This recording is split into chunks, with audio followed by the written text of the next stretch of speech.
El tinent alcalde de Cultura i regidor delegat de Falles, Vicent Gregori, ha assistit al lliurament dels vehicles oficials de les falleres majors de Gandia, Alba Gadea Boix i Marta Moran Carbó, les que avui han rebut de mans de Víctor Moll, gerent del comercial Moll, dues furgonetes per als seus desplaçaments durant els actes oficials de Falles.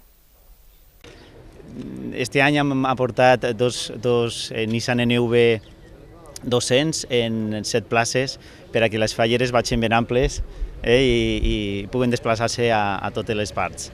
I evolucionant cada any. Este any va ser l'últim any que aportarem vehicles d'explosió i esperem ja l'any que ve aportar ja vehicles elèctrics. Sí, molt contentes de poder estrenar els vehicles oficials i la veritat és que són molt bonics, molt contentes, sí. Cabreu vestits de fallera? Sí, jo crec que sí. Sí. T'ha agradat? Sí, són superguapets i aquest any el color blanc m'ha agradat moltíssim. Segur que estaré molt bé ahí dins.